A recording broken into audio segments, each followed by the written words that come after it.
Hi guys, Bacchus Bruce got the backstory on the 2017 Archil Guniava. This is a orange skin contact wine coming out of the country of Georgia. Picked this up for $19.99 at K&L Wines in San Francisco. Of course, skin contact wines are very, very hot right now in the marketplace. Most everybody's kind of jumping on board with the natural wine movement. I think you're kind of dumb if you don't.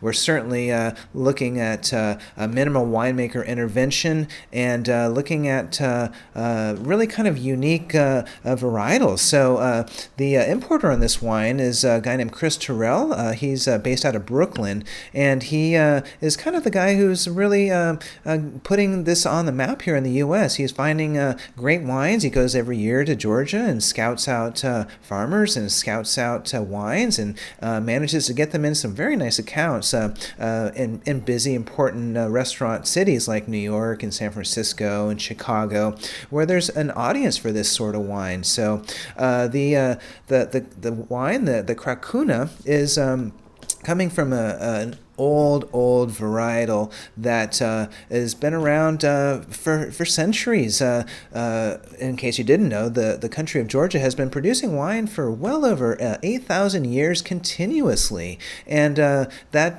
didn't stop the Soviets from going in there during the 20th century and kind of taking over production, if you will. They among other things they did wrong, which was a shame, really. They took the 800 plus varietals and they shrunk it down and dictated that only about 15 to 20 could be used. Now, fortunately, a lot of those varietals are still around and still can be accessed. As we all know, global warming is changing things, and who knows, those vines might be the vines that take over in areas that are getting just plain too hot.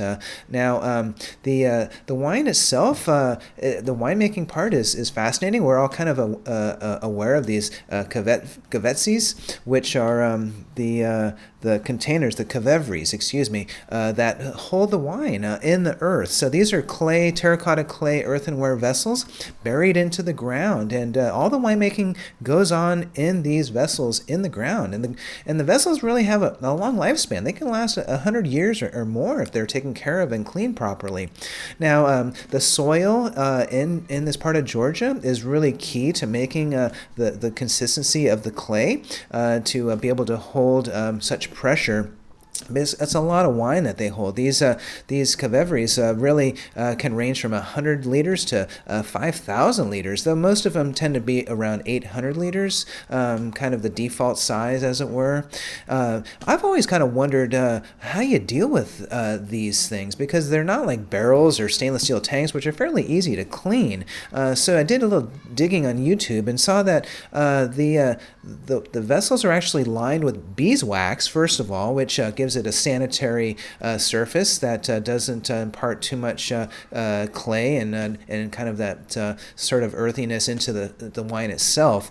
And then the cleaning part of it, I saw a guy actually get down into one, and he had a bush that he'd gotten from somewhere, and he was using this bush as a brush, and he was scrubbing it and cleaning it and putting a little soap and doing it manually. I mean, it's just it gives you an idea of the old methods that this wine is being used in today's world, which is really fascinating. Now, the Krakhuna is grown in pergola method, which is a way for grapevines to kind of get up high and take advantage of shade, so the grapevines don't get too hot. Now, also at this particular property, they're growing corn alongside the vines themselves, which again gives it a little bit more shade, so that the wine grapes don't get too hot. And of course, you've got the beautiful thing of having corn at the end of the season along with your grapes. Gives you a second crop, which is really smart, good for the soil, and I think just a stroke of genius that I'd like to see actually more of in today's modern vineyards. Monocultures, of course, are troublesome for various reasons, but that's a whole nother topic. Now, The wine is got about 4 months of actual skin contact with the must. The must is only about 15% of the actual must is taken and put into the wine itself.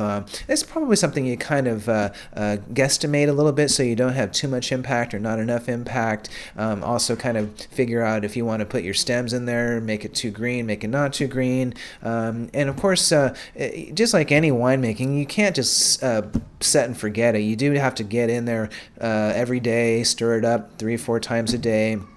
And again, for the 4 months that it takes, you have to babysit it. Now, the wine actually does go under ML as well, which is malolactic fermentation, another way to kind of protect the wine before bottling. Because, of course, sitting in the earth, there's no refrigeration. There's none of that. It's just basically taking advantage of the soil to kind of mitigate the temperature fluctuations, both during the fermentation and the skin contact period as well. So lots and lots of interesting stuff to talk about. I'm looking forward to trying the wine. Hope you are too. See you in the tasting room.